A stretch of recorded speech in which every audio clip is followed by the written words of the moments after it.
My next guest knows more about storm recovery than just about anyone on the planet. General Russel Honore is an expert on disaster preparedness, and he was the commander of Joint Task Force Katrina, that massive operation that organized relief efforts along the Gulf Coast in the aftermath of that devastating 2005 hurricane. He joins us live once again from Baton Rouge with more. General, I just want to start out with what the president said today. You know, back in 2004, you were standing side by side with the president at that time when he was getting early reports of substantial loss of life.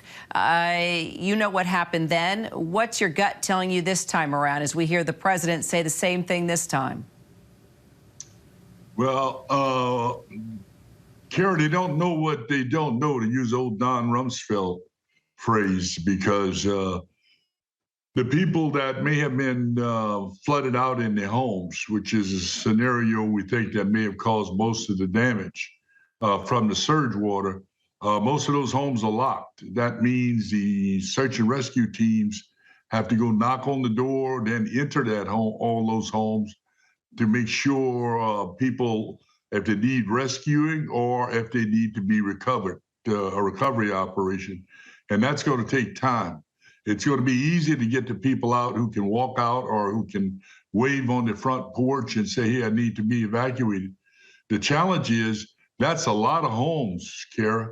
When you look at the size of that county, Lee County, when you look at between Fort Myers and the point of entry of the Category 4 and the immense damage it did along with the surge, we're talking about days here, Kara, along the coast just to check the homes out. And they may have recovered some, but it's way too early to give a number, other than at the end of the day to give a number, which I think they should do. But they're going to have to go to every house, Kara, just like we did in New Orleans when we still had water in them. And I remember that. I remember being with you and going door to door, and we found signs of life, which were just remarkable. And I remember everybody's reaction. I also remember finding those that had passed away, that didn't make it. And it's a heart-wrenching experience and time. So as you look at what we don't know yet, and what the devastation of this Cat 4 hurricane, and still the conditions are so dangerous. What are you saying to people that they need to keep in mind right now if they have survived, yet walking out that door could still cost their life if they are not careful? Right. Well, there'll be people checking on neighbors, Kara. That's a normal human instinct.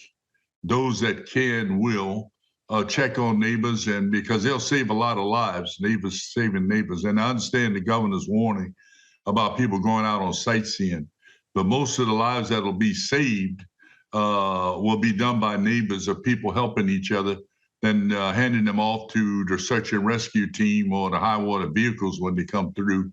But the hard work of the number of thousands of homes, if I did my calculation right, it will far exceed the 250,000 homes we had to check in New Orleans, Kara. Wow.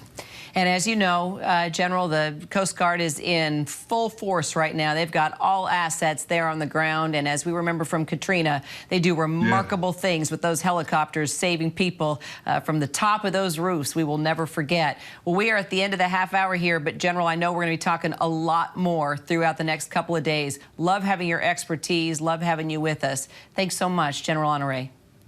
Have a good day. God bless Florida and the first responder. Amen to that.